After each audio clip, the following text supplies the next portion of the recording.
I'm back, and it was one of those damn nights. Hello, everyone, and welcome to Let's Talk Raptors. I'm your host, Ahtisham, my channel where you get reviews, analysis, predictions, and hot takes on all things Raptors, as well as some NBA. So, the Raptors played the Detroit Pistons today, who were coming in to this game with a 9-31 record and ended up with a 10-31 record.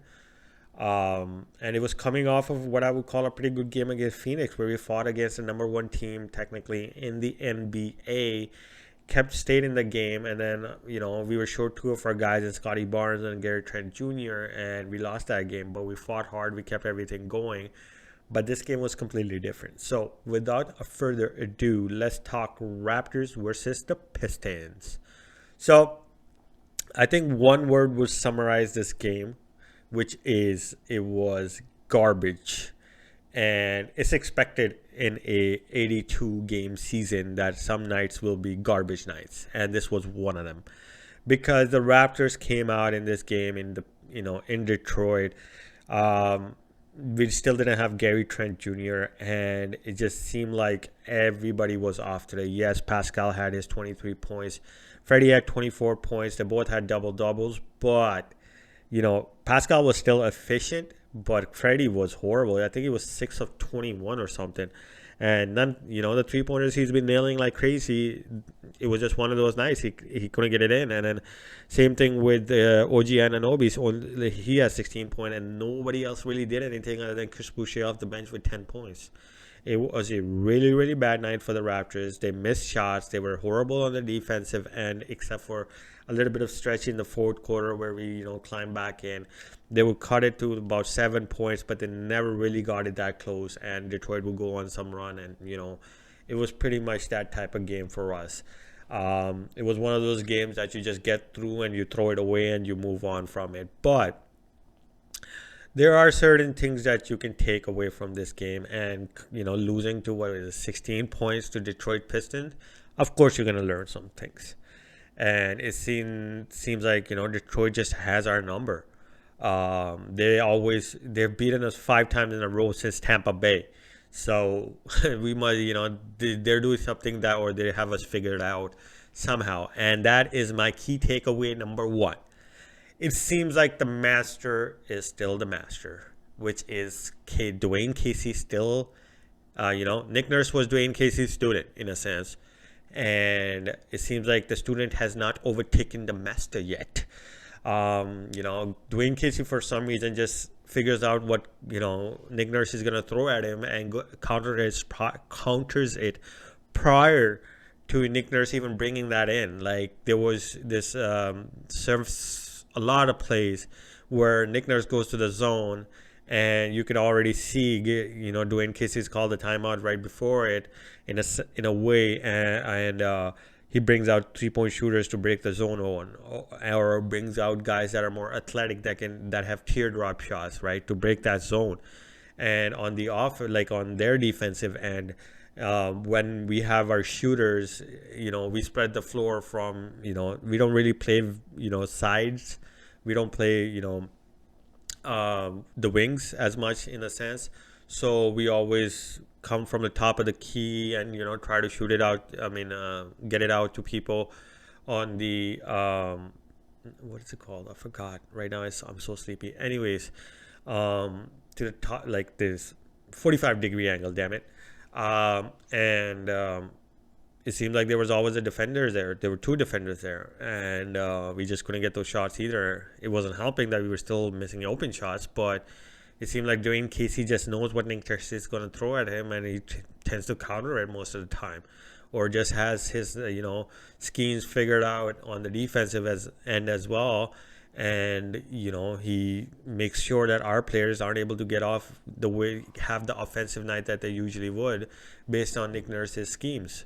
So that's my key takeaway number one. It's just, maybe it's just Detroit having our number. Just like we got Milwaukee's, because we're going to whoop their ass tomorrow. Anyways, key takeaway number two, guys, which is when I'm getting serious, is we need Gary Trent Jr. He hasn't played the last 2 games, and we have struggled in both of those games. And the reason we have struggled in those two games is because when we go into a lull, yes, Pascal is doing a little bit better getting to the net. Same thing with Scotty Barnes.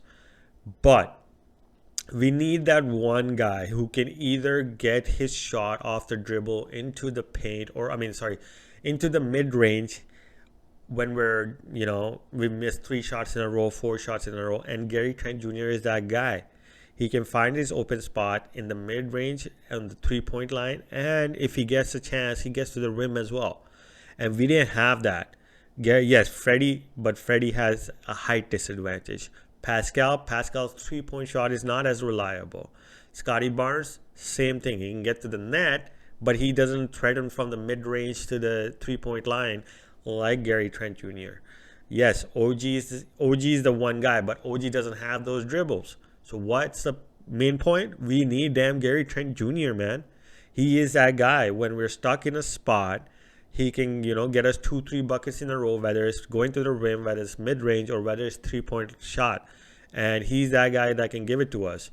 But that also leads into, another key takeaway that I can think of, which is basically we need a damn center too, to be able to be physical, create that space for our guys when we don't have people like Gary Trent Jr. available, to be able to get to the rim more consistently. We don't have those bodies. Our guys are getting knocked away by, I think his name is Isaiah Smith or something like that, and other 6'9", big body dudes.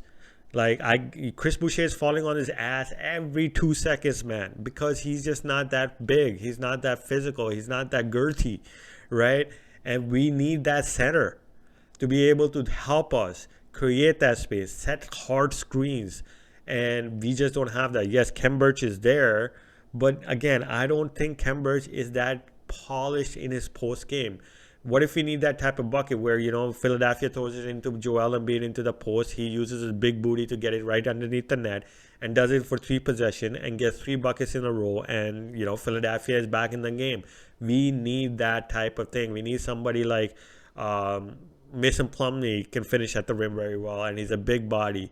Or, like a Joel Embiid type of big body that can, bang with a person. We throw the ball into him in the post and he goes to work. We don't have that. And that kind of leads up to my last point. Key takeaway, our bench is garbage. There needs to be a trade made. Okay. I like Svi, I like Utah, but they have had a lot of chances, man. I think our bench needs to be shuffled.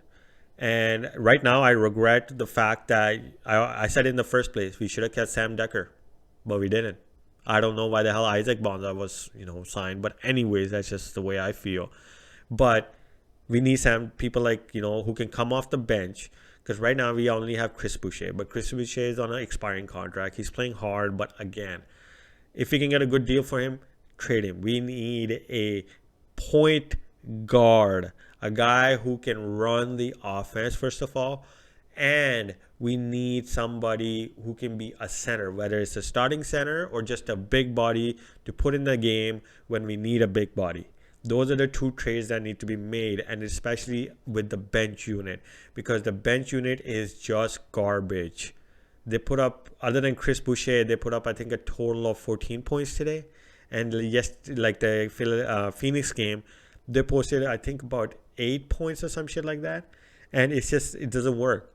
And one thing that can help the bench improve, first of all, is the trade thing that I'm talking about. Second is Justin damn Champagnie. This kid deserves a lot more, time coming off of the bench. And he should be more focused on getting more offensive, offensive, not plays, but the touches with the ball. Because if he gets to the side, the corners, he can nail that 3-point shot. He's good finishing under the rim. He needs more playtime. I do not know why Nick Nurse is playing Precious Achiuwa more than Justin Champagnie. I like Precious Achiuwa, but his game is rough right now, man. And it's very raw. He still needs time to grow. Justin Champagnie is a lot more polished. He's a lot more, aggressive in the underneath the rim. He's a little bit more bigger as well. He has more muscles, so he can bang with people underneath, and that's why he's rebounding well.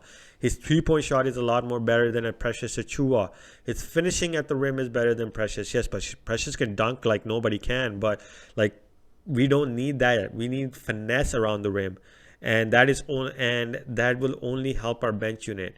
A trade and more play time for Justin Champagny. But like I said, we got a game tomorrow, and that is against the Milwaukee Bucks. And I hope Giannis plays. I really do, because I want to show the world that we got their number just like Detroit has ours. But we got Milwaukee's number. So with anything, that's all I have for you guys for this video. I hope you enjoyed the content. I was a bit sleepy, so it's a little bit off. I might have kept talking and pissed you guys off. But anyways, I will see you guys after the game tomorrow. I hope everybody has a good start to their weekend.